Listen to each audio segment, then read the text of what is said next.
हाँ जी, क्या लग रहा है? आप तो दौरा कर रहे हैं पूरे बिहार का, ताबड़तोड़ रैलियां भी हो रही हैं।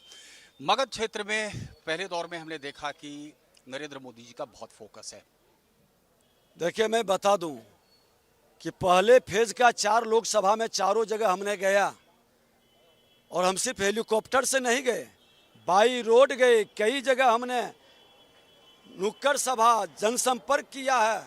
सबके मन के अंदर जो उत्साह और उमंग है वो प्रधानमंत्री जी के साथ विकसित बिहार और विकसित भारत बनाने का, और वो संकल्प साकार होगा। बार बार भाजपा के लोग कह रहे हैं कि विपक्ष का आखिर मुद्दा क्या है? आपको अभी तक कुछ समझ में आया विपक्ष का मुद्दा क्या है? विपक्ष का मुद्दा साफ है। भ्रष्टाचार से अकुत संपत्ति जो कमाए हैं उसको कैसे बचा लें, जेल जाने से कैसे बचें, और बिहार की जनता के जातीय उन्माद को कैसे पैदा करें। इसी खेल में वो लगा है, लेकिन सफल नहीं हो पा रहा है क्योंकि बार बार एक ही तरह के स्क्रिप्ट चलता नहीं है। आपको क्या लग रहा है पप्पू यादव जी के साथ जो कुछ भी हुआ, पूर्णिया से ताल ठोक करके अब वो चुनावी मैदान में खड़े हैं, महागठबंधन के लिए लगता है वहाँ चुनौती काफी होगी और उसका परिणाम जो है दूसरी जगह पर भी परिलक्षित होगा?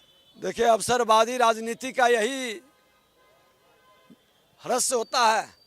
जो भी अवसरवादी की राजनीति कर करके, अरे जहां भी रहिए पार्टी के साथ वफादारी से रहिए। पार्टी परिवार है और परिवार में सुख और दुख हो।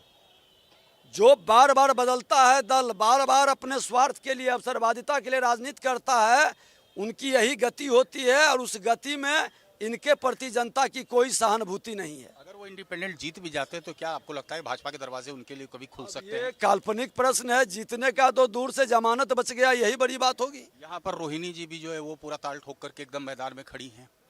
कौन है रोहिणी? रोहिणी कौन है? श्रीमान लालू प्रसाद यादव की पुत्री है। इसके अलावे क्या वो एक राजनीतिक कार्यकर्ता है? क्या वो अपने समाज के हित में कुछ काम किए हैं? क्या उन्होंने बिहार के प्रति कोई जिम्मेवारी का निर्वहन किए हैं? पिताजी को किडनी दिया। परिवार के लिए सेवा का जनता से वसूलिएगा उसकी। परिवार को अगर जो आपने सेवा किया तो जनता से उस सहानुभूति का आप टैक्स वसूलिएगा। अरे जिस क्षेत्र से बेटी का सम्मान और बहू का अपमान, उसी क्षेत्र से जहां से ये चुनाव लड़ने गई है छपरा की बेटी, आज भी ऐश्वर्या पूछ रही है चिक चिक कर। घर से धक्के दे के निकाल रही थी। कहाँ थे ऐश्वर्या?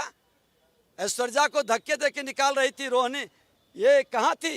मैं सारण का भी दौरा कर रहा था, सारण का दौरा कर रहा था और मैंने देखा कि लोगों के जहन में ये बात जो है वो कूट कूट करके भर गई है कि दरअसल सारण की बेटी तो ऐश्वर्या थी और जिस तरीके से बाल से घसीट कर उनको घर से बाहर निकाल गया, आपको लग रहा है कि एक मुद्दा बनेगा और रोहिणी के खिलाफ जा सकता है? देखिए, छपरा की हर बेटी और माँ ये जवाब मांगना चाहिए कि हर छोटे छोटे विषय पर सिंगापुर से ट्वीट करती थी। अरे सोनिया गांधी भारत की बहू बनी तो भारत के लोकसभा में गई। अब जो यहाँ की बेटी सिंगापुर, अमेरिका और ब्रिटेन चली जाएगी, वो भी भारत के संसद में पहुँचेगी, तो यहाँ के बहू क्या करेगी? यहाँ की बेटी क्या करेगी? परिवार का होना, उनको बाकी उस समाज, उस जाति में और कोई लीडर नहीं था। ये परिवारवादी लोग लोकतंत्र के लिए खतरा है और लोकतंत्र में ऐसे लोगों का मनोबल कतई नहीं बढ़ने देना चाहिए। ऐश्वर्या को आज भी इंसाफ और तलाक के लिए विवश करने वाला परिवार, नारी का भी कभी हितैषी नहीं हो सकता। एक अंतिम सवाल आपसे हम लेना चाहेंगे, क्या लगता है आपको लालू प्रसाद यादव और कितने अपने बच्चों को लॉन्च करेंगे पॉलिटिक्स में? 4 तो लॉन्च हो चुके, पत्नी तो पहले लॉन्च हो चुकी। ये तो लालू प्रसाद यादव बताएंगे।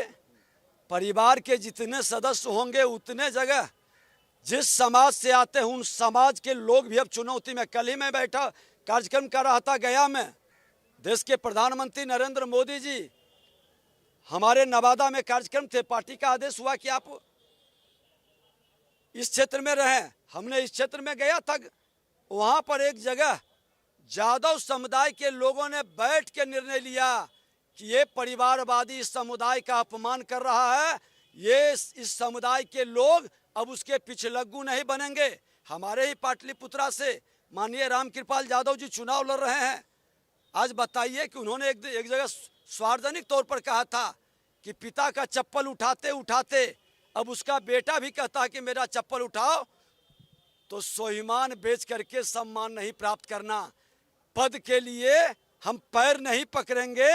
जो भी स्वाभिमानी होगा उस समाज में या हर बिहारी जो स्वाभिमानी होगा वो ऐसा कृत्य नहीं करेगा जैसा लालू प्रसाद यादव कराते हैं। से बात करने के लिए बहुत बहुत धन्यवाद। ये थे विजय सिन्हा, बिहार सरकार के उप मुख्यमंत्री।